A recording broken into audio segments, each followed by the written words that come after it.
Ketua Perkini Cabang Semarang, dan saya yakin para peserta sudah sering sekali ya kita ketemu. Dulu ketemu di bidang akademik formal, sekarang ketemu di bidang tukar pendapat profesi ya. Begini para sejawat, ada sejarahnya ini. Sedilog namanya keren ya. Semarang, di diabetes log dialog ya.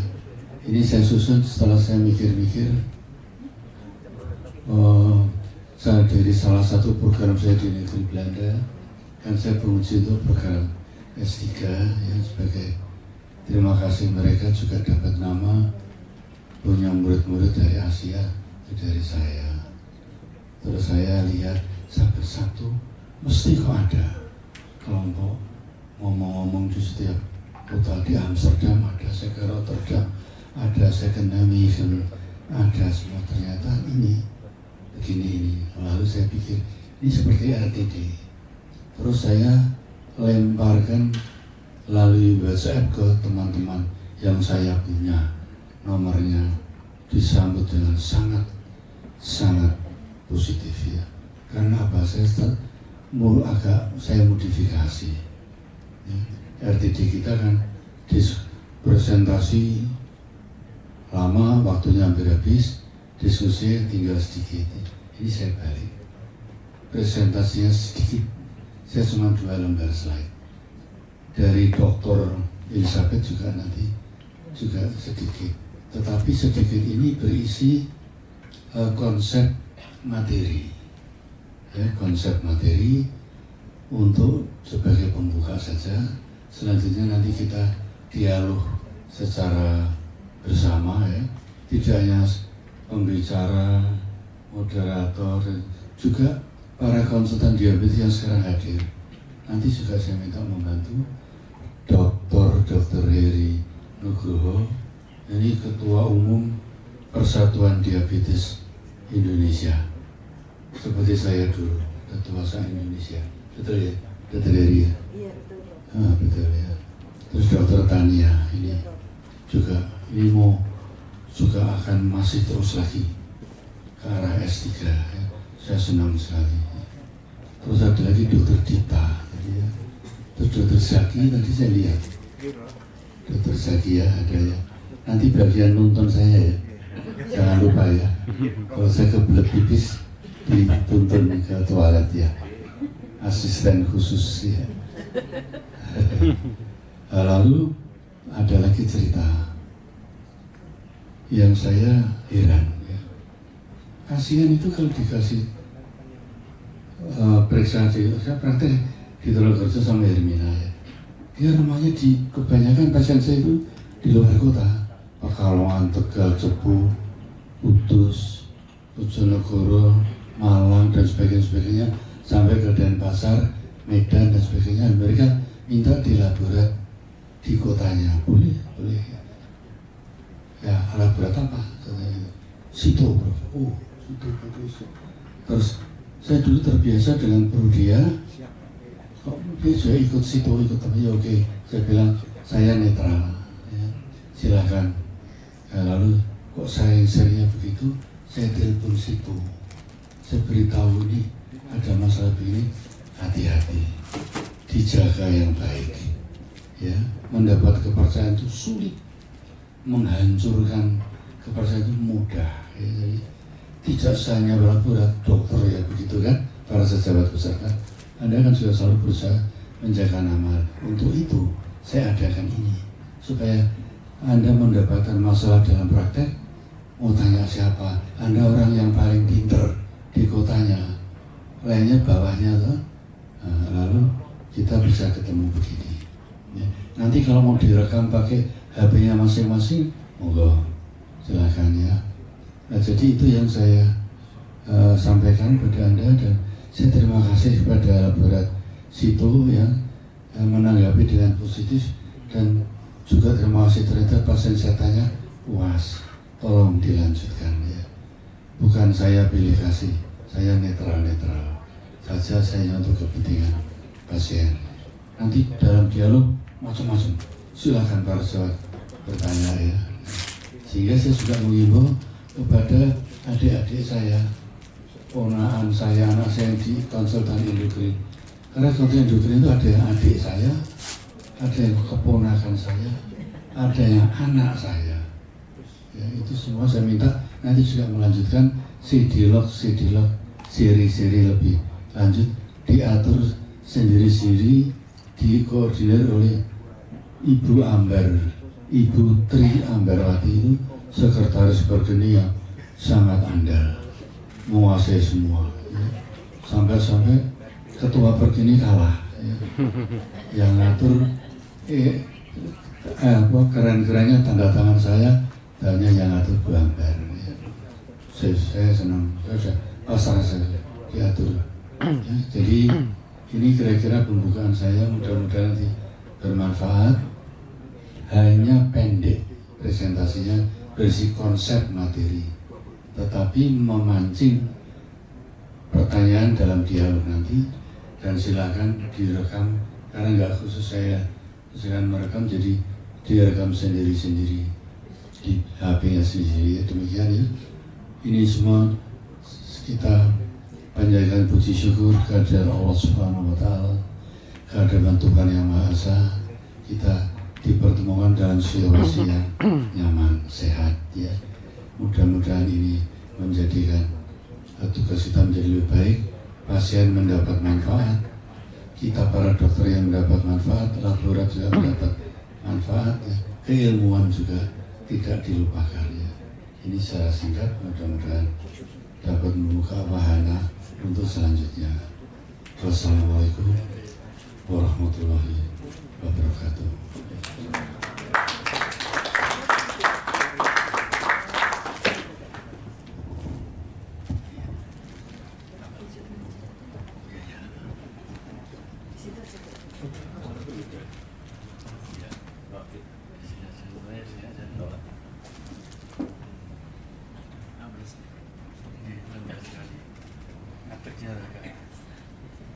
Terima kasih kepada Prof. Dr. Darmano, spesialis penyakit dalam KMB Finasim atas sambutannya. Bapak dan Ibu yang saya hormati, memasuki acara selanjutnya, marilah kita ikuti bersama Semarang Diabetes Dialog dengan judul Monitoring of Laboratory in Type 2 Diabetes Mellitus and Related Disorders should be done regularly to support effective therapy expert CITO to set up diabetic patient condition related to laboratory test, yang akan dimoderatori oleh Dr. Tony Suhartono, spesialis penyakit dalam KMD, dan narasumber oleh Prof. Dr. Darmono, spesialis penyakit dalam KMD Finasim, dan Dr. Elizabeth Heni Hermintias, MSI, PhD, SPPK, konsultan.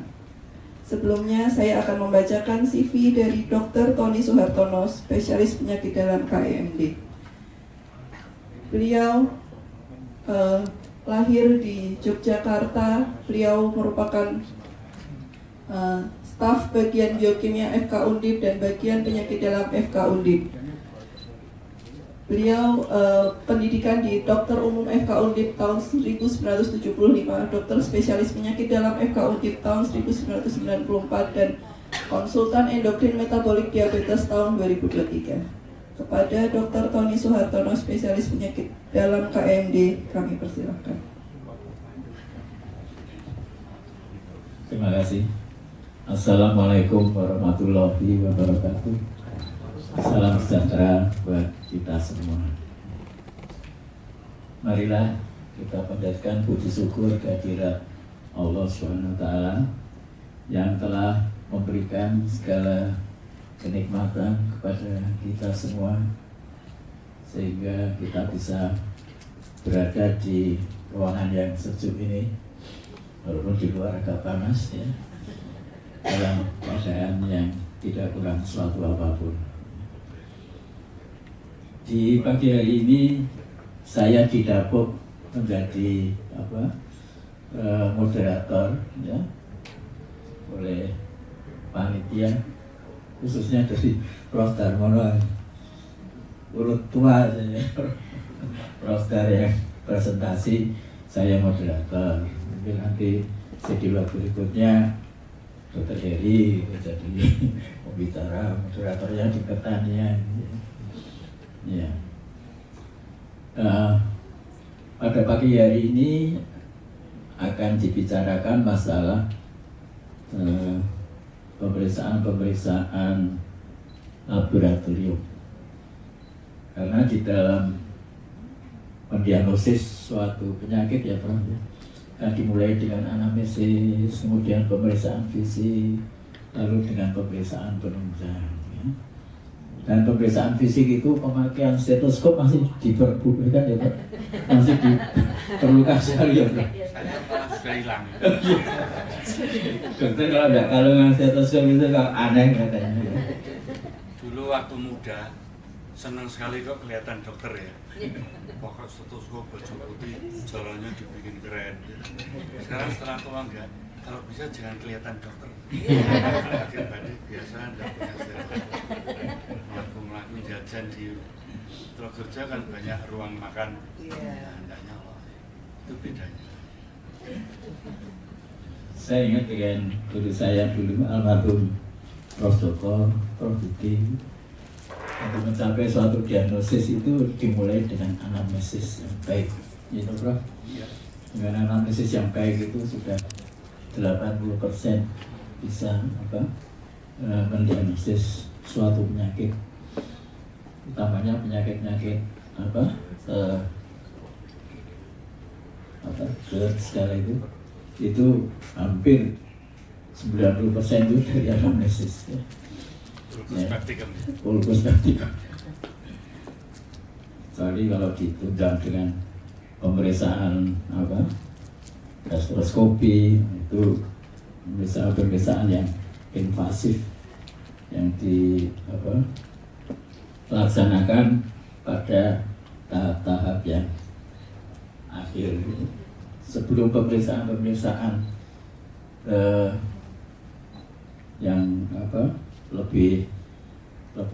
yang lebih sophisticated atau lebih complicated itu dengan pemeriksaan laboratorium.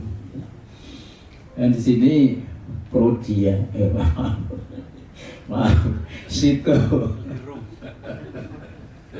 Situl itu menyediakan fasilitas pemeriksaan penunjang, ya, jadi pemeriksaan penunjang. Dan saya ingat masalah Sito itu, ya. Saya ingat dengan almarhum Pak Juwadir. Waktu itu saya masih, ini cerita dulu ya, saya waktunya masih longgar nanti nggak cerita terus sebentar sudah nggak bisa bahkan kan repot saya. Waktu itu saya masih koas itu, masih koas kalau nggak salah. Pak Juwahir masih bekerja di Karyadi, ya Bu ya, mungkin masih di Karyadi. Tapi beliau nggak tahu mungkin jiwa wirausahanya waktu itu atau mungkin dapat wahyu gitu, langsung mendirikan laboratorium klinik sendiri. Kalau nggak salah di Imam Bonjol ya Bu, Imam Bonjol. Beliau berani itu mendirikan itu. Ya. Kemudian berlanjut lagi, mungkin tempatnya di Imam Bonjol itu kontrakan kalau nggak salah itu. Terus beliau dapat tempat di Indraprasta itu, ya, di Indraprasta. Dan ternyata ini pemikiran beliau itu ternyata sekarang bisa kita lihat bersama. Ya. Laboratorium Sito dengan gedung yang sudah berapa tingkat ini? 3 itu. 3 coba bayangkan. Ya. Di samping gedungnya, ya, dia fasilitas laboratorium maupun jenis-jenis pemeriksaannya juga makin berkembang. Jadi yang berkembang tidak hanya gedungnya, tapi juga secara ilmiahnya itu, ya, pemeriksaan laboratoriumnya juga berkembang. Ya. Saya juga menjadi langganan di situ Setiabudi itu. Pasien-pasien saya, karena saya praktek di Banyumanik ya, saya kirimnya di Setiabudi. Tapi memang ada beberapa pemeriksaan yang harus dikerjakan di di Indraprasta, ya. Itu lalu yang dikerjakan di Indraprasta apalagi yang mungkin ronsen sih, ya ada sih, ada ECG ada, USG ya ada, foto, ya. Ada di setiap budi, kan kalau mirip-mirip di Indraprasta. Kalau USG memang harus sore, dokternya radiologi. Kalau pagi ngantar sebagai ASN itu, putranya almarhum Dr. Ian Mangiri itu, Dr. Ian. Ya. Jadi begitu pesatnya perkembangan situ, ya semuanya jadi jangkauan pemikiran dari almarhum Bapak Juwahir itu. Saya betul-betul kagum dengan pemikiran beliau. Ternyata akan memberikan manfaat yang besar terhadap pasien-pasien, terutama untuk masyarakat. Jadi dan harganya pun terjangkau. Gitu. Nah, pada pagi hari ini nanti akan disampaikan juga mengenai pemeriksaan laboratorium yang kaitannya dengan endokrin, ya bro, dengan endokrin. Ya. Kemarin saya mau pemeriksaan TSHS itu dikirim ke Indraprasta, ke setiap budi kok tidak mengerjakan Indraprasta. Kemudian yang jenis-jenis pemeriksaan yang lainnya nanti akan disampaikan oleh sejawat kita dari Yogyakarta, Dr. Elizabeth Heming Tias itu PhD ambilnya di Jepang, ya. Di Jepang memang terkenal sebagai mensuplai kendaraan di Indonesia, roda 4 maupun roda 2. Ya. Kalau saya lihat dari CV-nya Dr. Elizabeth, ya, saya lulus dokter itu Dr. Elizabeth baru usia 3 tahun. Baru lucu-lucunya begitu. Kalau dia ada yang ngomong sudah lari kemana-mana itu. Kalau diajak ke pasar waktu itu masih belum ada mal-mal itu kan masih jarang. Paling ke pasar Beringharjo itu. Iya. Beli yang di depan itu ada yang jual itu ya. Yang terkenal ya Bu? Di depan Empire Beringharjo itu. Bukan gedung, bukan. Cenil ya. Cenil itu lah kecil, kalau ngambil yang besar itu cenol. Iya. Jadi nanti Prof. Darmono akan presentasi mengenai diabetes, ya Bro? Ya. Diabetes. Ya. Terkait diabetes, ya. Jadi para sejawat ini dari mana saja ya? Yang dari luar Semarang ada enggak? Oh, Ji. Dari? Oh, saya pangling gitu. Pangling ini ternyata. Iya, masih saudara kita yang dari Tegal gitu ya. Beliau kalau di Tegal terkenal sebagai wakil direktur rumah sakit Kardina itu. Wah, enggak peng-pengan itu. Soal itu juga di rumah sakit swasta. Calon wali kota.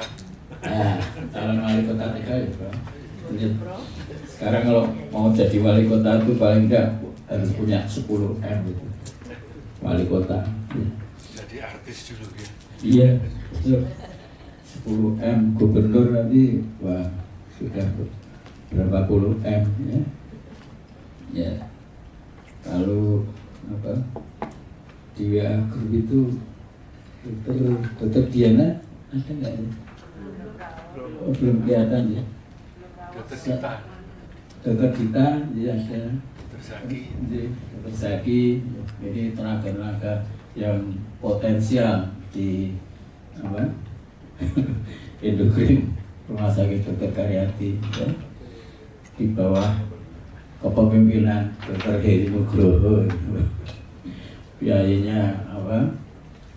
Ini langsing tapi gesit, dan dia tidak pernah marah karena setiap pagi mesti ada kicauan burung di rumahnya itu. Beberapa burung sempat menjadi juara pas dilombakan, dan tidak main-main itu burung itu ya, bisa menghasilkan puluhan juta. Kita praktek berapa puluh, 3 tahun, 4 tahun mungkin baru dapat itu. Ya, semua itu sudah digariskan oleh Allah. Jadi Allah sudah memberikan jatah masing-masing pribadi ya. Yang penting apapun yang diberikan kita harus mensyukuri dan menikmati semuanya. Ya, saya tadi panggil Dr. Nurmilawati. Iya, sudah bercucu ya, sampun ya. Maaf saya dulu tidak sempat waktu Kagungan Kersa itu di Tegal itu. Ya. Kemudian Dr. Elizabeth ini spesialisnya ada macam-macam, spesialis mengenai onkologi, lalu satu lagi spesialis mengenai endokrinologi. Nah, bedanya kalau di penyakit dalam, abdi itu untuk konsultan tidak boleh double, gitu Prof, ya? Tidak boleh double. Kalau sudah pilih satu konsultan paru ya paru, nggak boleh nanti paru double dengan endokrin, gitu. Spesialis jantung, sudah jantung, nggak boleh double dengan gastro, ya. Ya, itu mulai peraturan tahun berapa sudah lama itu, abdi. Ya. Baiklah, sebagai presentan yang pertama mungkin Prof. Darmono nih Prof mau menyampaikan ke slide-nya. Nanti kita bersama lihat bersama. Nah, ini di Yus ini, wah ini asisten yang paling mahir di bidang IT. Bidang IT. Kalau Mbak Ambar itu wah sudah mumpuni semuanya itu. Ya IT, ya administrasi, dibantu oleh Mbak Lia. Wah, Mbak Lia itu kesana kemari ya, tidak mengenal lelah. Untung terima kasih tidak berat. Peter Tony. Mogok Jibra, Terima mogok kasih semua. Saya minta juga partisipasinya nanti waktu diskusi ya. Dr. Tania, Dr. Dita, Dr. Nurmilawati, Dr. Zaki, Dr. siapa yang hadir. Jadi ini kerjasama antara Perkini Semarang dan Laboratorium Sito seluruh Indonesia. Mari para saudara melihat, saya punya 2 lembar slide. Di sini saya tulis ini dari masukan-masukan yang banyak dari sisi profesi maupun ilmu ya. Lalu saya membuat tulisan sederhana. Mas Yus bisa menunjukkan apa yang saya lihat.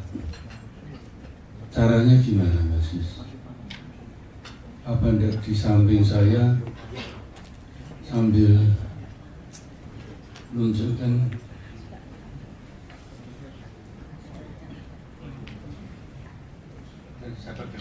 saya pegang diri supaya para sejawat peserta bisa melihat urusannya di layar.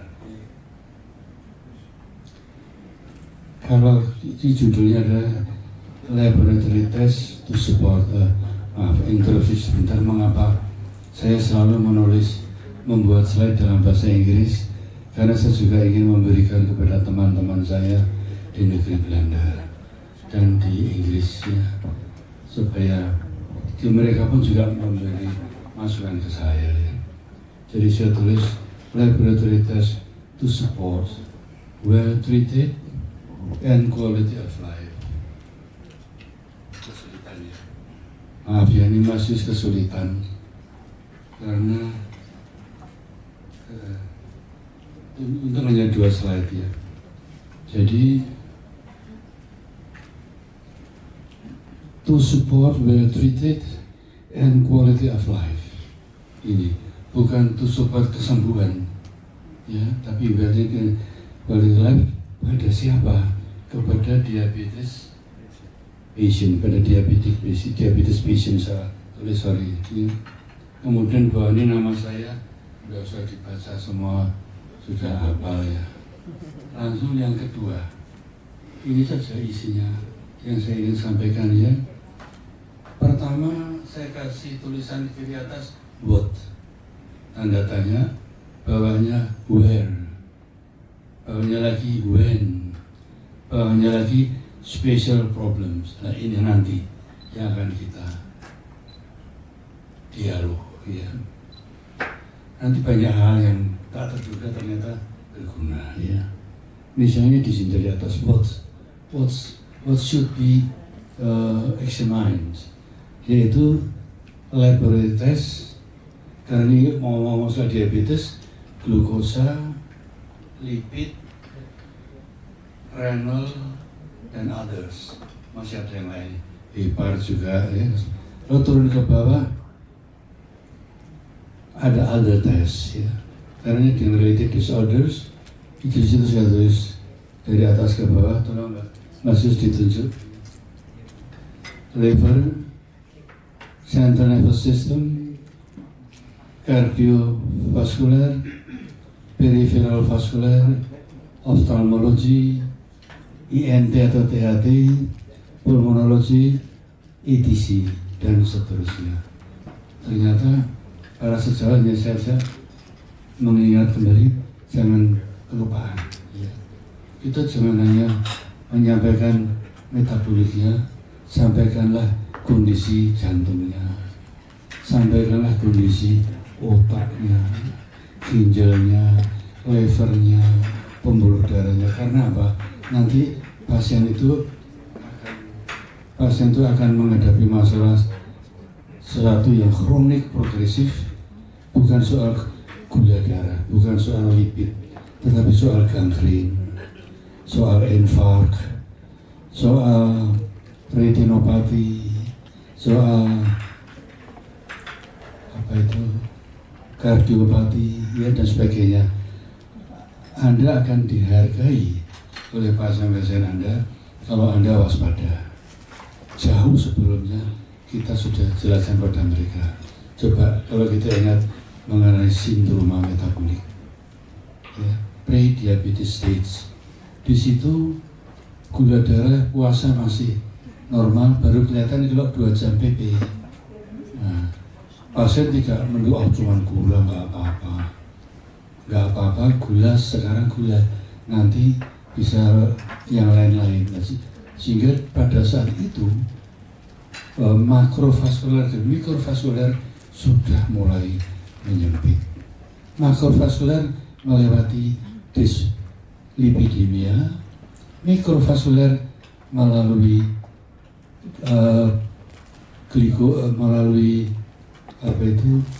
reaksi glukosa dengan protein tubuh.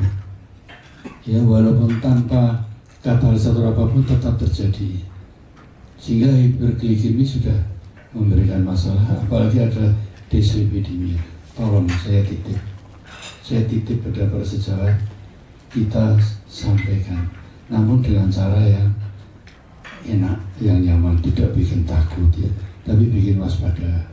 Kalau pasien sudah motivated, tidak akan lari dari Anda. Ya, terus terang mohon maaf, beberapa kali ada pasien yang ikut-ikut temannya karena temannya itu pasien saya datang, saya lihat loh dari mantan murid saya. Ya, saya bilang ada apa sini, sudah sama kok. Katanya murid itu dulu. Sekarang nggak ada guru, nggak ada murid, sejawat. Bahkan tidak jarang ex muridnya lebih pintar dari gurunya, balik saja. Sudah, terus saya telepon yang bersangkutan, itu hanya karena temannya sekantor. Itu kan bukan satu pertimbangan yang rasional, ya. Jadi tetap saya kembalikan karena saya merasa itu bukan hak saya untuk melanjutkan tanpa seizin yang punya pasien. Bahkan sudah dikasih surat pun tetap saya kembalikan. Ya, karena saya harus menjaga prestise teman sejawat saya, ya, dengan cara yang gampang-gampang saja. Oleh karena itu, nanti masih ada mengenai special problem, saya kasih panah merah, itu akan dijelaskan oleh dokter, bisa juga dijelaskan oleh staf laboratorium. Ya. Nah, jadi itulah inti slide saya 2 itu. What, ya, when, where. Kalau what apa sudah ya. Lalu where itu laborat yang kualifikasinya bagus. Sebagai contoh yang saya dengar dari pasien-pasien saya adalah terima kasih sekali pada laborat situ yang telah memberikan kontribusinya dan pasien-pasien saya puas. Ya. Tapi saya selalu bilang pada pasien saya netral, dokter itu netral. Mau laborat yang mana, dari yang top sampai yang gelar tikar di bawah pohon di alun-alun, ya, yang bisa bedik diabetes dari batu akik digoyang-goyang, ya. Itu ada kenyataannya. Jadi coba kalau nggak percaya, malam-malam jam 10-11 jalan di Jalan Pemuda yang dekat sana itu, dekat hotel Metro, ya, banyak ahli diabetes, ya, ahli diabetes yang cuman silau di klosol sama mobat mabit dan akiknya itu, ya.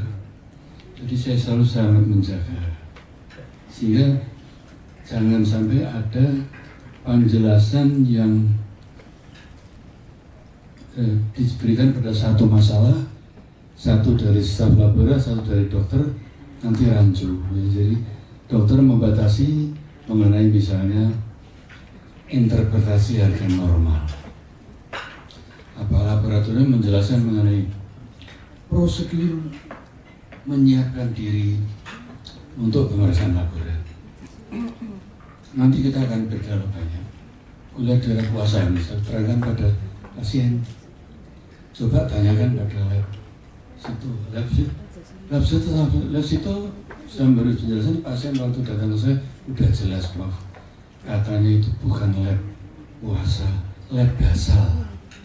Bangun tidur nyaman, enak, tidak capek, belum makan, kecuali minum air putih. Ternyata itu tidak saya jalani. Saya sering melek malam, lek-lekan, ya. Apalagi musim sepak bola, ya. Jadi bangun tidur penuh stres karena totoannya kalah. Ya, jadi gula puasanya diganggu oleh katekolamin, glukokortikoid, ya, dan sebagainya, hiperglikemi terjadi. Kontrol insulin hormonnya naik. Yang kedua sudah diobati, tidak begitu naik, bahkan ada yang puasanya lebih tinggi, marah-marah pasiennya. Nah, di sini ini gunanya kita jarang bertemu, ya. Saya kira cukup sekian dulu, disambung dengan dari pihak situ, Dr. Elizabeth Binsi. Kemudian saya tutup sekian dulu. Assalamualaikum warahmatullahi wabarakatuh. Terima kasih Prof. Darmono yang telah memberikan penjelasan yang sangat jelas ya, di dalam rangka menuju suatu diagnostik ya. Dan ini memang diperlukan kerjasama antara seorang dokter atau klinikus dengan suatu laboratorium ya. Kemudian yang kedua, presentan kedua, saya persilakan Dr. Elizabeth Eni Hemingtias, PhD ya, untuk menyampaikan makalahnya. Monggo silakan.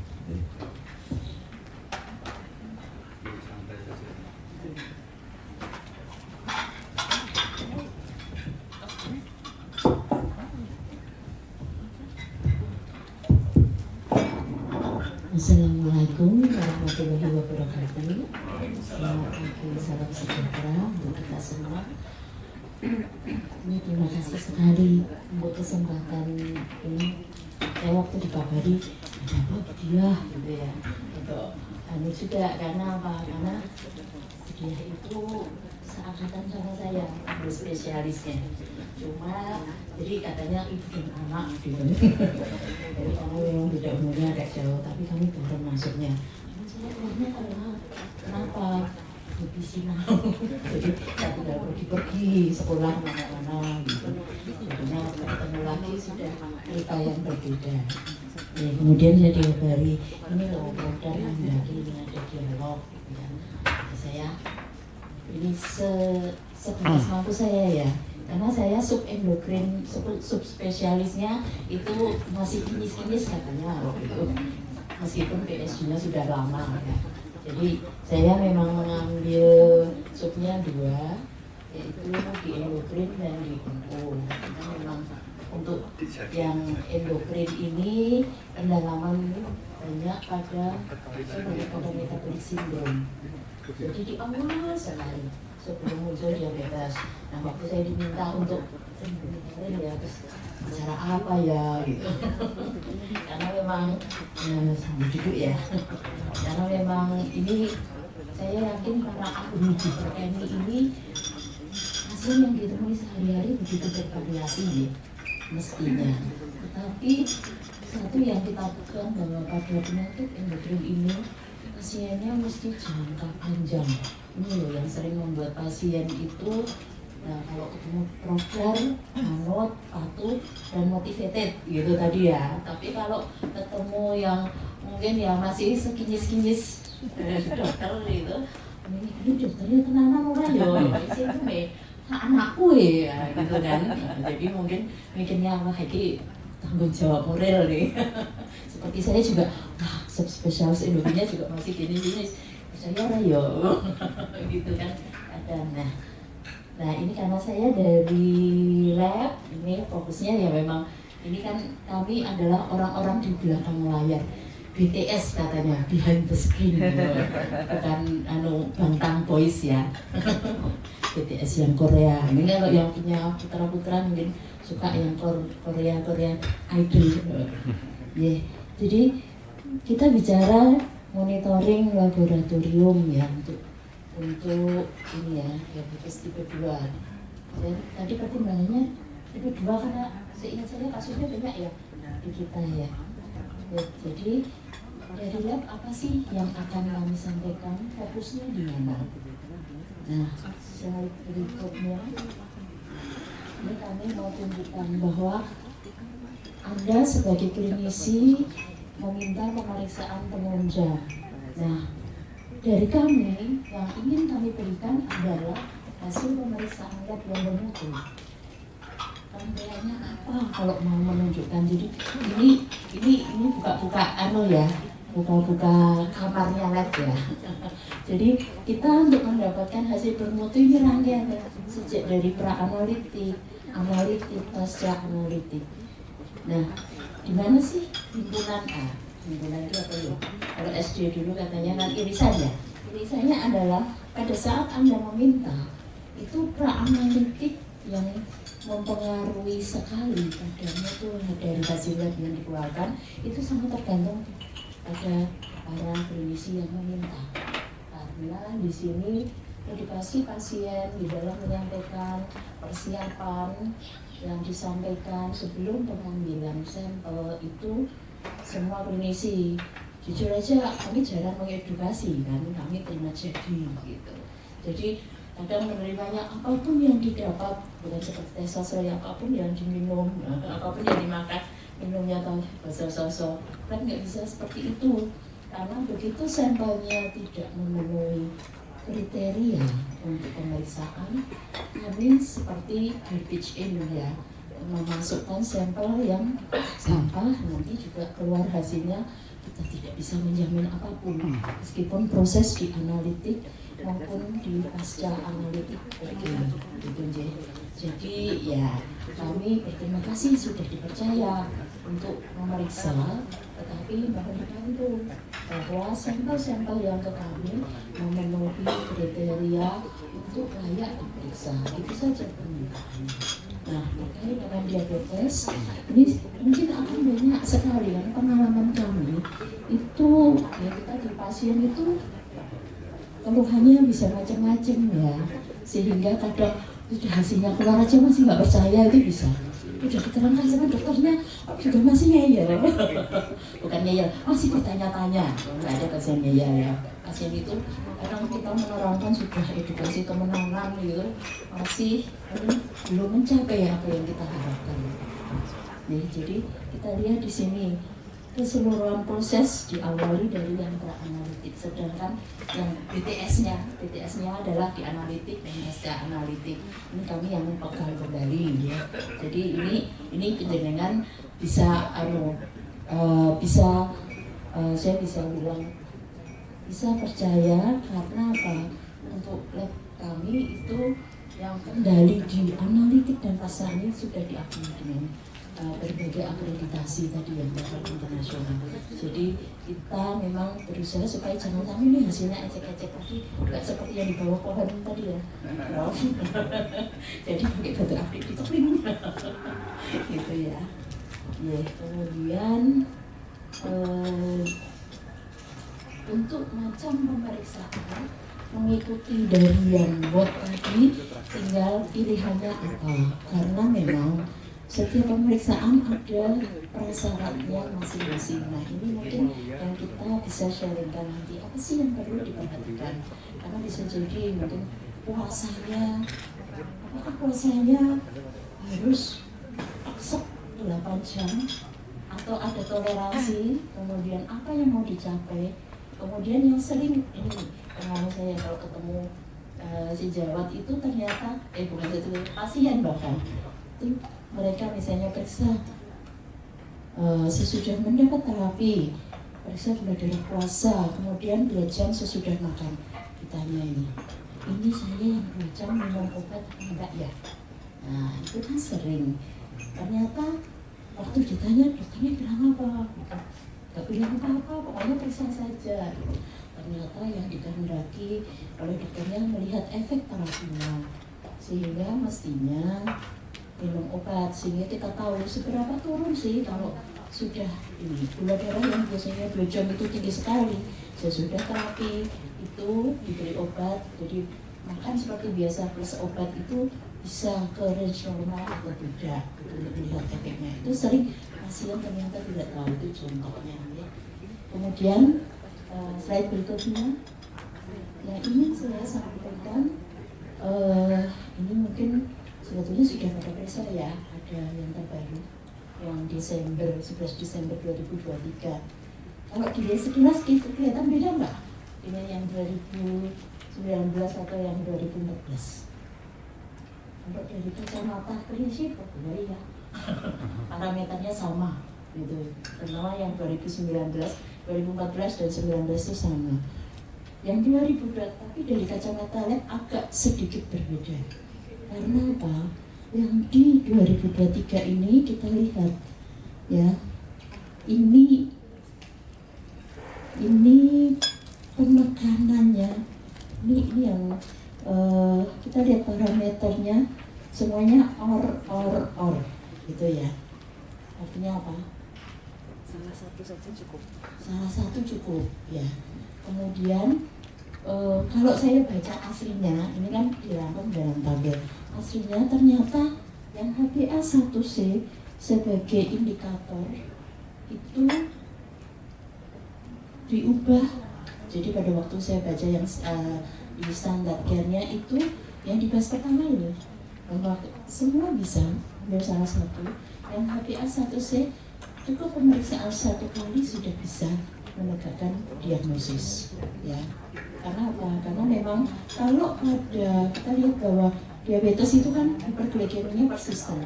Kita nangkapnya ini kalau hasilnya abnormal itu, kalau hasilnya abnormal itu masih diulang untuk memastikan persistennya, tapi HbA1c tidak. Karena kita tahu bahwa HbA1c kan menggambarkan 3 bulan sebelumnya ya. Jadi begitu naik sekali saja dia sudah menggambarkan dia level diabetesnya. Nah kemudian untuk hasil HbA1c ini maaf ya, saya itu termasuk yang alergi dingin coba. Tapi dulu waktu di Jepang enggak. Oh ya. Untuk para sejawat yang ahli endokrin, Mas, aku nggak biasa pakai ini, kontennya biar tunjuknya. Konten ini, cari dulu ya. Sampai grogi loh saya. Jadi ini yang mau menunjukkan penjenengan kalau meminta HbA1c kan menerima toh. Ini kan bagian tadi saya menyesuaikan monitoring diabetes tipe 2 gitu ya. Nah kalau monitor kan mesti tahu dong HbA1c seberapa sih yang perlu diwaspadai gitu. Kita lihat di sini, kita ingat bahwa untuk prediabetes ini batasnya kita lihat agak enak ya, ada konversinya kan. Kalau 6,5 itu setara dengan berapa ya, ternyata 140. Ini untuk lab yang bisa minta HbA1c. Jadi kalau kita menerima angka bisa konversinya. Nah yang saya tunjukkan di sini adalah kita kan yang 6,5 untuk batas penegakan diagnosis, sedangkan 7 ini kan full. Meskipun untuk apa terapinya indeks untuk yang rigid kalau bisa balik ke yang 6,5 ya, tapi jarang yang bisa. Tapi setidaknya 7%. Nah di sini peran Anda kalau sudah setinggi ini ya. Jadi Anda bisa melihat nih rata-rata. Nanti di sini nggak bisa hapus-hapus ya, bisa dia akun puasa ya, itu jadi agak bagus. Ternyata HbA1c-nya mungkin tidak sinkron dengan gula darah ya. Jadi ini yang Anda targetkan nanti. Kemudian pengalaman beberapa kali dilihat itu tapi di Jogja ya bro. Itu bukan di Semarang. Itu pasien itu HbA1c-nya nggak turun-turun, mungkin Anda pernah menemui itu. Bisa jadi ya, padahal dibilang saya makannya tertib loh dok, anunya juga tertib, puasa sesuai dengan bahkan saya timbang loh gitu, makanannya sampai tak taker gitu. Tapi kok HbA1c saya nggak mau turun gitu. Nah kalau seperti itu kira-kira apa yang Anda bisa lacak? Kira-kira penyebabnya apa nih kok terjadi HbA1c persisten tinggi gitu? Nah dari dilacak ternyata pasiennya apa? Dia tertekan pekerjaan ya. Jadi stres ya. Jadi pekerjaannya waktu itu direktur, nah, Pak Haryadi hati-hati ini. Direktur, load kerjanya banyak, stresnya tinggi. Sehingga pada saat itu meskipun makannya bagus sesuai rekomendasi, bahkan tertib, ternyata HbA1c tinggi karena kortisolnya tinggi, sehingga dia ada kondisi hiperglikemi terus-menerus, reaksi dari stresnya. Nah itu mungkin salah satu yang bisa kita perhatikan. Karena apa? Karena begitu turun dari jabatan direktur, turun HbA1c-nya. Gitu. Jadi wah, jabatan menentukan ini. Jadi ini hal yang mungkin Anda temui pada pasien. Jadi monggo dicermati, adakah stresor gitu ya. Dia bilang ya saya habis turun direktur umroh HBS 1 saya jadi 6,5. Jadi sebetulnya makanya udah oke, cuman stresornya yang susah dikendalikan. Jadi itu mungkin awalan dari saya. Monggo. Sesudah ini mungkin ada yang bisa kita diskusikan ya. Mungkin bisa sharing spesial problem mungkin yang ditemui. Kalau ada yang bisa kami bantu, kami akan usahakan jawabnya. Syukur-syukur matching. Ini sekedar informasi untuk metabolic syndrome. Saya tahun 2019 pernah penelitian, jadi mengambil sampel dari seluruh Indonesia, ya ada 8.500-an. Itu ternyata saya waktu itu fokusnya saya ingin apa sih sebetulnya prevalensi metabolic syndrome di orang Indonesia ya, karena itu dari waktu itu kalau dari datanya dari 2016 masih 27 provinsi belum 33 seperti sekarang. Ternyata Indonesia memang metabolic syndrome di angka 21,66 dan itu Semarang dan Jogja tidak masuk yang tinggi ya, karena waktu itu sampelnya cukup banyak ya, jadi sampelnya kalau nggak salah 50.000 orang. Jadi ini kerjasama dengan Amerika ya, survei keluarga itu dari 8.500 itu 21,66 metabolic syndrome. Nah ini karena setiap 5 tahun kita belum tahu nih apakah mereka yang berisiko ini dari sekian banyak berapa persen nanti yang akan menjadi diabetes. Nah ini akan menjadi pekerjaan kita karena untuk dari yang faktor risiko 21% ini yang berubah banyak itu tambah umumnya. Jadi di survei berikutnya persentase obesitas naik banyak sehingga asumsi saya prevalensi dari sindrom metaboliknya juga makin tinggi. Ya, kemudian takutnya adalah prevalensi diabetesnya lebih tinggi dari yang di kisaran 6-7% yang diramalkan di 2030 itu. Gitu. Jadi ini nanti bayangan saya apa? Kerjaan kita tambah banyak. Karena kalau tidak dicegah dari awal mestinya akan berlanjut.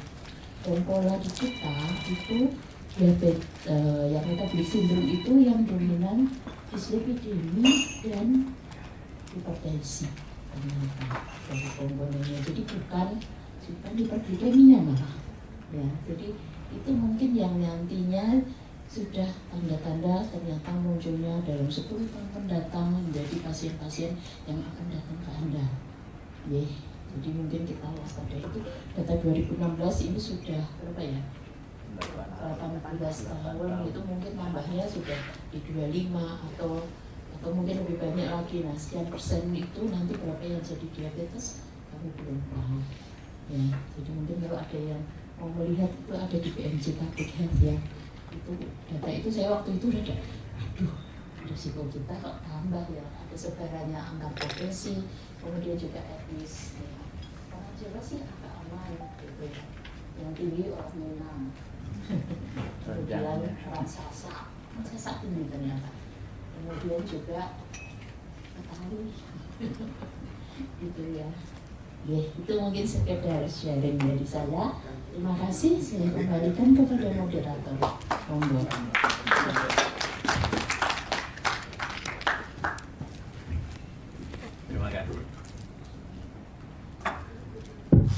Terima kasih Dr. Elizabeth yang menjelaskan. Saya panggilannya Heni sebetulnya. Oh Heni, ya. Elizabeth di sini nama rumah sakit. Elizabeth saya nggak mengo loh ya. Iya, Dr. Heni, ya. Terima kasih atas presentasinya, ya, yang begitu jelas bagaimana pemeriksaan laboratorium untuk menunjang diagnostik darah diabetes, ya, dan pengaruh-pengaruh apa yang bisa mempengaruhi hasil pemeriksaan tadi glukosa darah misalnya, ya, Memang faktor stres itu juga sangat berpengaruh. Tadi Prof. Darmono sudah menjelaskan adanya stres itu mesti akan memicu keluarnya katekolamin atau adrenalin. Tapi adrenalin ini sangat diharapkan bagi yang senang melihat pertunjukan yang gempar gitu. Pacu adrenalinmu. Iya. Iya, betul. Ya. Jadi nanti ada beberapa angka yang disampaikan untuk diagnostik maupun goal, jadi tujuan untuk mencapai pengendalian glukosa darah. Sebenarnya kalau A1C ini lebih ditujukan pada pengendalian diabetesnya, jadi bukan pengendalian glukosa darah. Kalau glukosa darah itu sewaktu-waktu bisa berubah. Tapi kalau A1C ini merupakan rata-rata dari glukosa puasa, glukosa 2 jam postprandial di rata-rata, lalu di rata-rata lagi ke belakang 3 bulan ke belakang. Kadang-kadang pasien pinter ini ya, untuk biar dokternya senang itu waktu mau periksa glukosa puasa, glukosa 2 jam PP, wah 2 hari sebelumnya ketat itu, wah pengendaliannya ketat. Nah, biar kelihatan wah glukosanya bagus, dokternya senang gitu. Padahal bagi dokternya ini sesuatu yang dikamuflase seperti ini justru akan merugikan pasien itu sendiri. Karena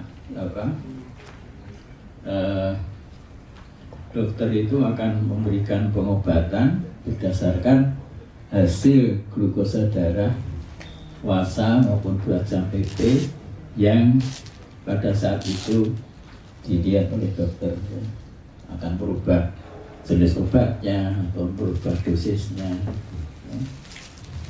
Oleh karena itu edukasi terhadap pasien itu sangat penting. Jadi untuk penyakit-penyakit kronik itu edukasi sangat penting, karena dengan edukasi pasien tahu betul ya, penyakitnya itu seperti apa, lalu dia harus bisa berperan aktif untuk mengobati atau demi kesehatan dirinya sendiri gitu ya.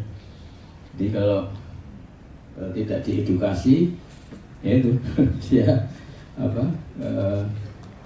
bertindak seperti itu ya. Jadi penting edukasi itu. Kemudian tadi penelitian suatu metabolic syndrome metabolik, mudah-mudahan parameter yang dipakai kan untuk BMI-nya itu lain untuk orang Asia. Sudah pakai yang 23 ya. Baik. Waktu itu memakai yang central obesity. Central obesity, pakai perut ya, betul. Itu yang Kita ternyata juga lebih kecil, 80 perempuan. betul. 80 laki-laki. Ya. Tingkat perut itu sangat. Wah, berarti itu bisa untuk tingkat perut semua. Karena obesitas sentral ini. Obesitas sentral ini memang merupakan risiko untuk terjadinya menuju ke penyakit jantung koroner ya. Presentasi oleh Laboratorium Cito oleh Dr. Diah Anggraini SPPK MKes, silahkan.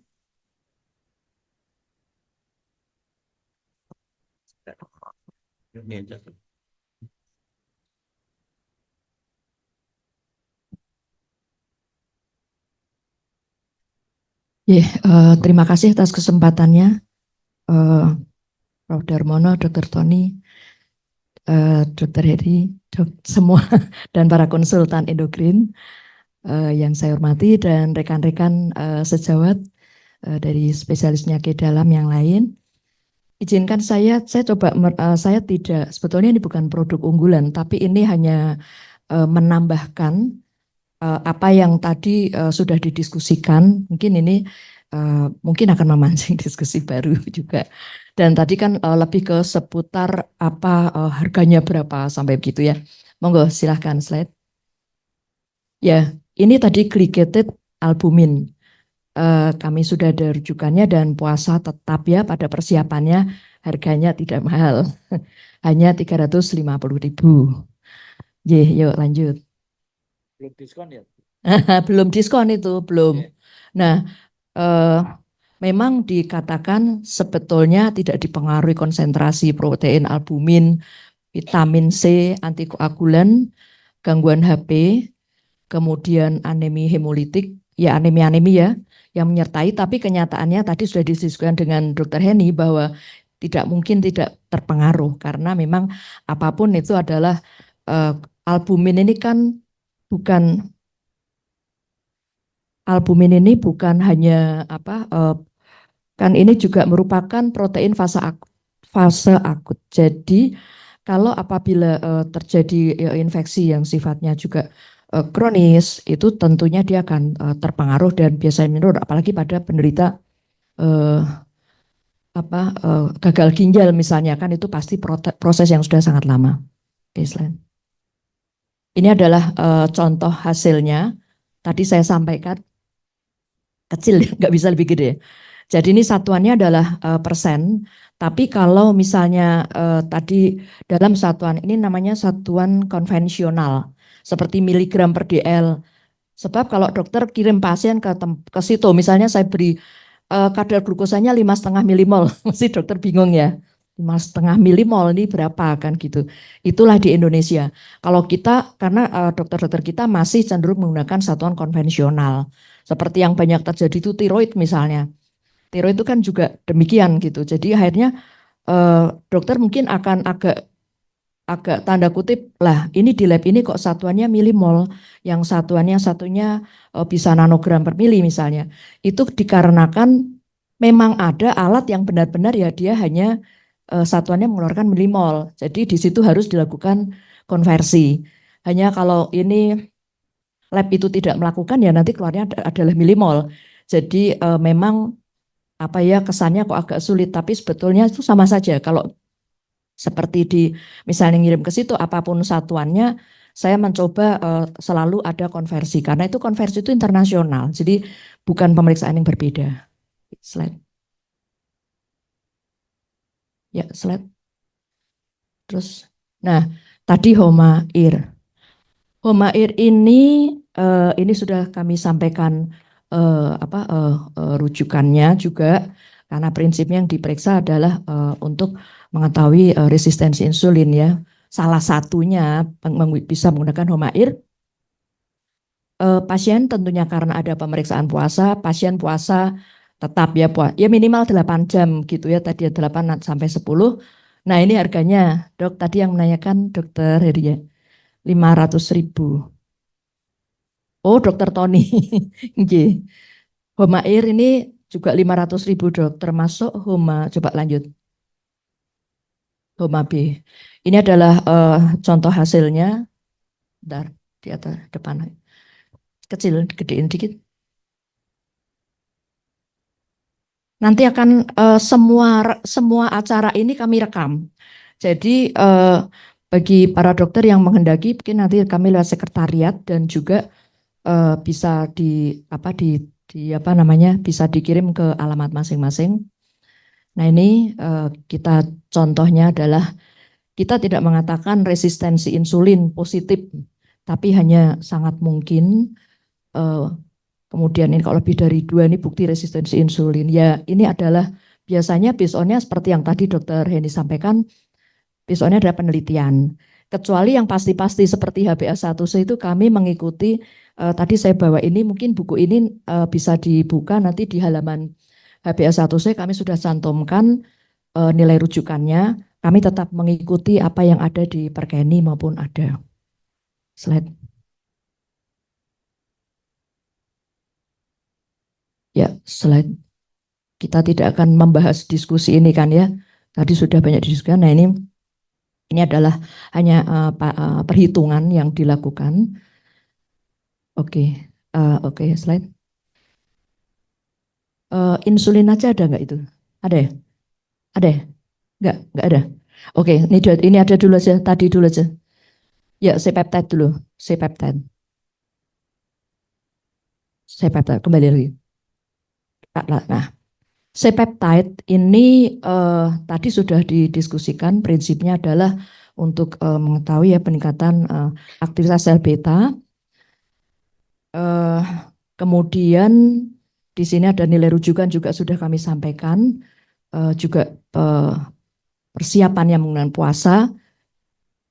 Harganya tidak terlalu mahal. Jadi kalau di situ, apalagi dokter tadi dari Persadia ada harga khusus. Nah ini tentunya sangat membantu pasien. Kalau ini belum termasuk BPJS, Homair, belum lah ya insulin C-peptide. Ya tadi kecuali sudah masuk tadi ke Prof. Gufron ya. Slide. Ya ini contoh hasil. Ya, oke. Kita untuk pemeriksaan ini karena masuk dalam endokrin ini, sebagian besar kami menggunakan teknologi ECLIA ya, enzim chemiluminescent assay. Oke, slide.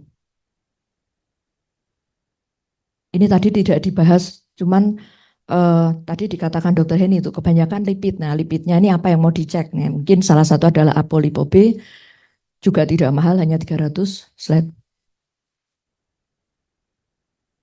Ya, terus saja. Nah, bentar. Ini sudah depan ya. Jadi ini farmakogenomik. Nah, kalau ini kami ingin memperkenalkan karena ini masih agak jarang dari sejawat untuk menggunakan pemeriksaan farmakogenomik yang sebetulnya ini sangat bermanfaat tergantung pada bagaimana tubuh kita memetabolisir dari enzim-enzim yang itu merupakan proses reaksi yang ada di obat. Nah ini kami memiliki khusus, coba lagi slide. Jadi ini dipengaruhi oleh genetik dari masing-masing pasien kita. Periksanya sekali saja, tidak usah berkali-kali, karena sekali tidak mungkin berubah ya kondisi genetik kita. Ini khusus untuk diabetes. Itu dokter cukup meminta pemeriksaan farmakogenomik untuk DM. Nanti akan kelihatan di sini beberapa obat yang akan muncul dan nanti dokter spesialis farmakologi klinik kami memiliki 2 di grup kami, yang satu di Jakarta, yang satu dokter Jifman itu ada di Surabaya. Mereka akan memberikan rekomendasi yang paling sesuai dengan kondisi pasien kita. Jadi respon terhadap terapi-terapi ini. Nah itu kalau hanya untuk diabetes, tapi tentunya tanggung sih kalau sekarang sekaligus dengan RX Ready itu hampir semua jenis obat. Jadi barangkali dokter juga membutuhkan untuk hipertensi, untuk obat jantung ya, kardio dan lain-lain itu ada sekitar berapa sayang 170 jenis obat, tapi masing-masing itu ada penggunaan masing-masing dan sampai ke untuk ulkus peptik ya juga itu di situ ada juga pilihannya, hiperurik juga. Nah ini tentunya sangat bermanfaat karena kan tidak mungkin nih pasien DM tunggal itu jarang ya, biasanya sudah ke sana kemari gitu. Nah ini kalau saya sih boleh menganjurkan ini sekali aja sitokin RX Ready ini sudah bisa dokter hasilnya itu memang kalau di print itu sampai beratus-ratus lembar gitu, 200 lembar. Nah jadi kita akan kirim dalam bentuk soft file saja ya. Jadi soft file sehingga ketika kalau dokter menghendaki, oh pasien yang ini sudah saya kirim, saya juga minta rekamannya, mungkin pasien-pasien khusus yang perlu perhatian, kita bisa kirimkan. Kan ini perjanjian kerahasiaan ya, biasanya kan dokter apa kami ini kan dok, sistem informasi kami ini kalau ada namanya Beranda Situ, kalau mau download itu Beranda Situ. Nah di situ kita bisa melihat hasil. Nah kalau dokter mau mendownload ini tentunya lewat Beranda Situ juga ya. Oh ya kalau ini by email. Tapi kalau pemeriksaan reguler itu bisa melalui Beranda Situ. Tapi tentunya kita biasanya ada semacam persetujuan lah ya. Kalau dokter itu kan otomatis kerahasiaannya dengan pasien seperti itu. Jadi direct nanti kita bisa berikan nomor identitas. Nah itu tentunya khusus pasien-pasien tertentu dan pasien juga kita beritahu bahwa dokter juga memiliki simpanan dan beberapa rekening dari pasien tersebut. Nah, kalau pasien kan tinggal nanti dibuka lah bagaimana melihat tren, biasanya itu yang dihadapkan. Oke, slide. Yang itu 3,5. Yang ready yang 100 berapa tadi 170 itu berkembang terus dok. Jadi tadinya itu hanya 150, 160. Bisa dilakukan update otomatis, pasien nggak harus datang lagi. Jadi kalau ada pengembangan baru misalnya obat anti diabetesnya akan ditambah lagi jenisnya, itu dia tinggal diupdate, refresh, biasanya kami kirim ya. Biasanya kami kirim melalui email, nanti tinggal di refresh itu bisa.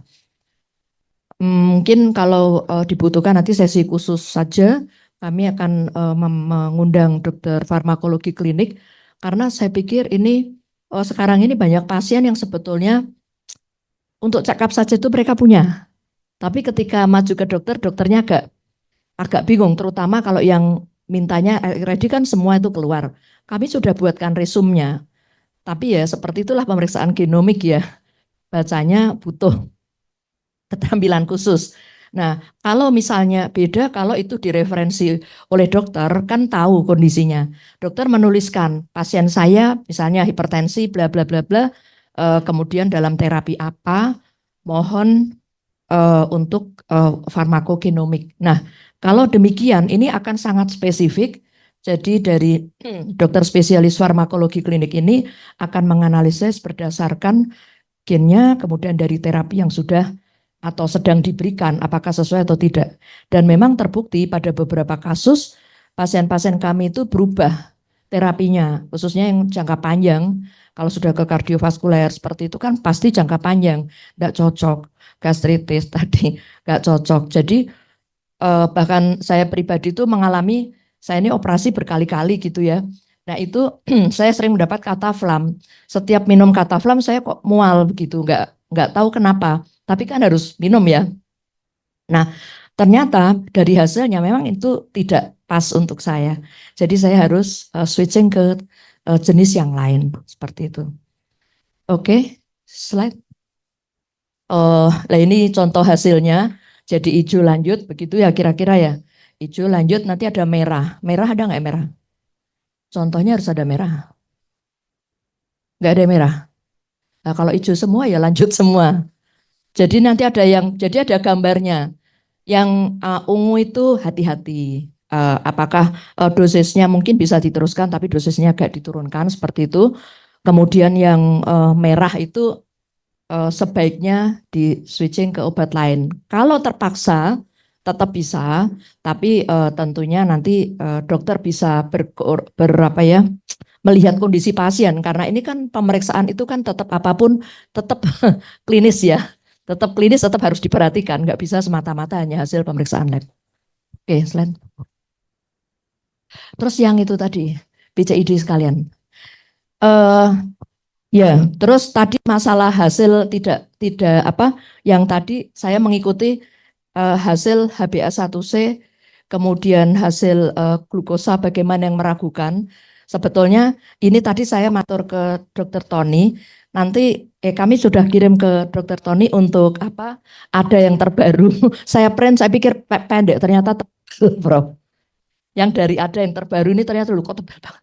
Saya pikir cuman berapa 100 lembar lah ya. Ternyata nggak tahu ini berapa lembar. Jadi nanti saya sudah siapkan untuk barangkali dokter belum sempat mendownload, saya sudah ngaturkan ke Dr. Tony dalam bentuk soft file. Kayaknya nggak perlu Ya, tapi lebih enak sih ya. Kalau untuk hard copy itu tetap lebih enak kita lihat bisa dicoret-coret. Terutama generasi 50 ke atas ya, Dokter Tony ya. Mas saya bilang, dokter kalau butuh nanti saya printkan.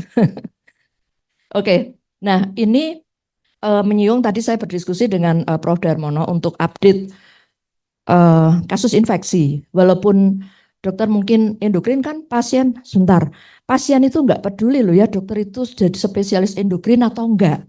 Pasien itu dokter ke dokter spesialis penyakit dalam sakit apapun. Betul enggak? Bisa, Bu. Gitu. Diabetes dengan bisulen. Iya, Prof. Duh, saya bilang, emang mau milih-milih, ini dokter endokrin. Belum tentu, apalagi kalau di daerah itu hanya ada berapa dokter penyakit dalam, kemudian kan Bisul endokrin itu lain. bisul, Ya. apa itu? Bisul. Lain sama bisul biasa. Oh gitu, bedanya apa, Prof? Susah sembuh. Betul, Prof. Betul. Susah, nggak selesai-selesai. Nah, ini prinsipnya adalah saat ini sudah ada teknologi khususnya untuk pasien-pasien dokter yang mungkin sampai pada perawatan ICU atau bukan ICU saja, infeksi berat, atau yang sekarang banyak terjadi adalah anon apa ya, febris tapi nggak ngerti diagnosanya. Febris echosa ignota itu. Ya, nah itu ternyata kemarin saya mengalami sendiri bagaimana anak saya mondok gitu ya, dirawat sama ayahanda dokter. Jadi dokter Budi, waktu itu dokter Budi ini sebabnya apa ya, sudah seminggu nggak ada turun. Jadi turun naik lagi. Semua yang parameter infeksi sudah kita lakukan, itu negatif. Nah ternyata setelah kita tes ini, pemeriksaan ini, keluarlah influenza B. Itu kan kita nggak kepikir ya, influenza B mau minta influenza B. Biasanya kita itu kan mikir nah, enggak tipoid gitu ya, JB gitu kan ya, atau yang lain-lain. Dan itu enggak ketemu lewat kultur biasa. Jadi ini sebetulnya ada modernisasi dari pemeriksaan kultur sensitivity, di mana nanti pasien-pasien itu tadi yang saya katakan salah satunya. Juga pasien-pasien itu waktunya itu pemeriksaan ini lebih cepat. Lah kan ya maaf ya selak bablas ya, kalau kita pasien sudah di ICU nunggu sampai seminggu hasil baru jadi itu kan kelamaan. Nah kalau ini berapa hari nih Mbak? Enggak. Ya kalau parameternya, tapi kita masih sentral kan di beberapa titik, ya kira-kira 1 hari lah ya. Karena pemeriksaan ini hampir, jadi mereka hasilnya itu nanti misalnya ada di sini ada yang untuk nanti dari jenis-jenisnya, coba jenis-jenisnya. Coba halaman berikutnya. Nah, ini adalah jenis-jenisnya. Prinsipnya ini adalah pemeriksaan genomik untuk infeksi. Nah, ini kan hal-hal yang kita bisa lihat seperti yang di sini ada respirasi, kemudian ada yang kultur, blood kultur, kok mati. Kemudian GI, meningitis, dan pneumonia. Ini ada berbagai macam, dan nanti keluarannya itu kita bisa mengetahui apakah minimal yang paling cepat keluar adalah misalnya ada resistensi. Kan pada kasus-kasus yang harus segera ditangani itu kan kita tidak akan main-main dengan resistensi. Jadi ada di situ ada ESBL misalnya, extended spectrum beta lactamase misalnya, kita nggak akan pilih golongan penisilin misalnya begitu. Kemudian kok penisilin itu gram negatif ya. Kalau misalnya nanti vancomycin, nah ini yang memang yang paling tidak diharapkan adalah vancomycin, itu bisa terdeteksi secara cepat. Jadi pemilihan regimen antibiotik itu kita juga cepat. Oke, ini berbagai parameternya. Yuk, ya. Terus biayanya masih berapa ya? Berapa? Yang 6 yang apa? Oh, yang paling mahal pneumonia, tapi yang lain sekitar 3.500.000 untuk parameter ini. Kenapa? Karena ini genomik dan terus terang ini adalah parameter life saving. Di Indonesia saat ini yang mengerjakan baru Sito, RSCM ya, sama Sulianti Saroso, baru 3 di Indonesia. Jadi mungkin untuk teman-teman di Semarang bisa dengan kami Karena rujukannya tuh baru 3 lab di Indonesia dan ini memang terbukti bagi yang sudah mengikuti pemeriksaan ini ya, insya Allah lah ya bisa lebih cepat ditolong. Gitu ya. Mungkin nanti materi ininya semuanya kami share supaya nanti bisa pelan-pelan lah ya, karena kan ini kan sebetulnya adalah informasi tambahan saja. Gitu saja dalam. Oh, Dokter Zaki. Oh, Oh, sudah kalau itu. Sudah ada pasiennya. Makanya saya tadi bisa cerita tuh karena pengalaman. Beliau sudah menggunakan parameter ini, khususnya tadi karena biasanya itu kan pakai nunggu lama, sudah bingung ya kan penyebabnya apa. Itu kalau yang biasa, kalau yang di ICU, nah ini nanti yang mungkin kami akan teruslah mengedukasi supaya artinya perkembangan diagnostik ini, kenapa kami dari situ saat ini boleh dibilang cukup agresif ya untuk bertemu dengan komunitas dokter. Karena perkembangannya tidak bisa dihambat lagi dan jangan sampai para klinisi tidak terinfo. Jadi bisa nanti kalau ada sesuatu bisa dengan saya usul. Salah ini akan lebih tepat kalau dimasukkan semilog. Ini sedilog tuh. Di itu diabetes ya ada infeksinya. Tapi yang pakar-pakar infeksi nanti akan tampil dalam semilog. Dokter Zaki yang akan meminta pada ayahnya. Semarang Infection Dialog. Wah bagus ya. Sudah satu-satu. Nah ini yang kami Agustus dengan Prof Iris itu. Rheumatoid juga Prof. Kan dari Undip juga. Semarang Rheumatoid Dialog. Tidak tahu. Iya namanya itu benar. Dari Prof. Karena kebetulan Prof Iris mungkin bisa berbagi karena beliau kebetulan user kami di Jakarta.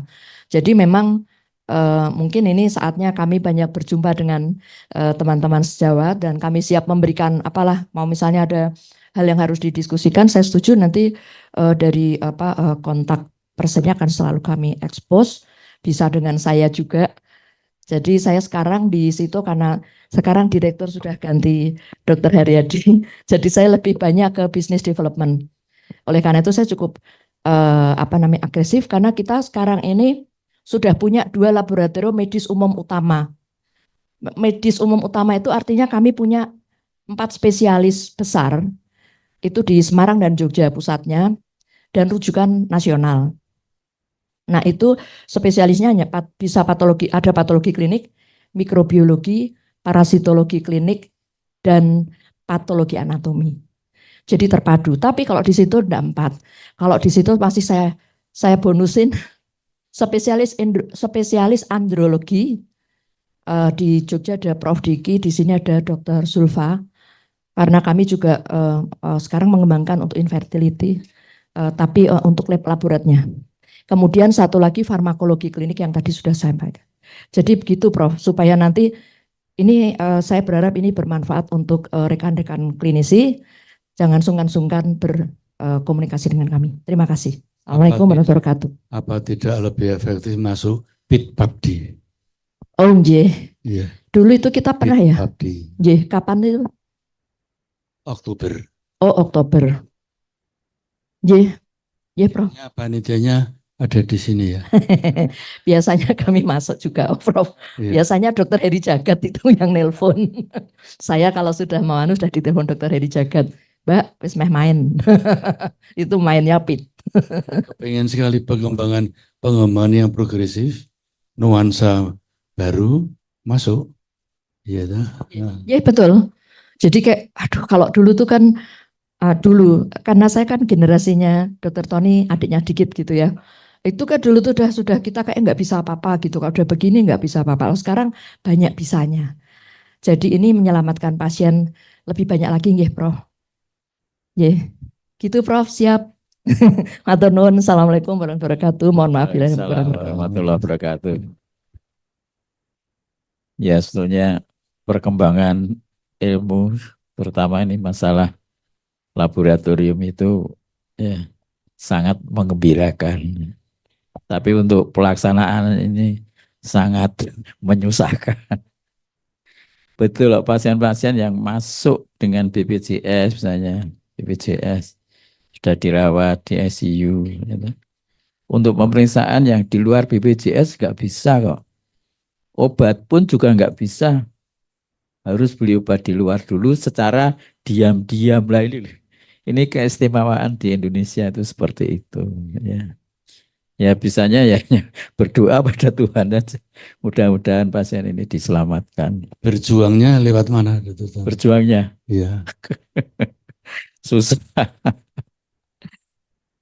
Ya, makanya padahal ya di DPR itu kan banyak juga orang-orang pintar loh itu. Orang-orang pintar. Ya. Nggak tahu pintar betul atau eh, pintar untuk menjadi ATM itu. Gitu. Ya. ATM partainya itu sudah bukan rahasia umum itu. Jadi yang dipikirkan partainya tapi rakyatnya tidak dipikirkan. Nanti dulu Termasuk kita-kita ini harus sendiri. berjuang. Ya. Berjuang sendiri. Ya. Contohnya ya, pasien diabetes kontrolnya bolehnya 1 bulan. Ya. Ya saya tahu yang baik. Saya kasih obat, dapatnya cuma jatah 2 minggu. Saya tanya, lah gimana enaknya? Ya gampang toh, yang 2 minggu beli. Badan saya, mudah-mudahan nanti kamu ya yang sakit ya. Saya bilang. Repot jadi. Kita punya perkembangan bagus, pelaksanaannya itu ya. Tapi mari kita berjuang ya melalui PABDI ID ya, siapa tahu bisa ya. ID pusat ya. Ini yang dekat kan perka ini sebenarnya. Atau paling tidak ya kita bisa gunakan pasien yang private, yang berduit ya. Itu dulu sambil mencari pengalaman itu, sambil berjuang. Kalau soal berjuang yang pinter ini, Dr. Tony. Iya, pernah BPJS belum rampung sudah lari gitu. Dipisui. Ya mudah-mudahan ya. Selanjutnya apa ini? Saya serahkan Dr. Tony. Ini selesai atau belum? Nah, silakan mungkin ada hal-hal lagi. Sampun. Nggih. Sampun dokter. Oh, monggo. Kami ucapkan terima kasih kepada para moderator. Oh, sudah toh? Sampun dokter. Oh, ya. Saya belum nutup, Pak. Maaf ya. Ya, para Prof. Darmono, Dr. Heni, Dr. Tia, para sejawat yang berbahagia. Alhamdulillah di pagi hari ini kita sudah mendapatkan banyak sekali ilmu-ilmu pengetahuan.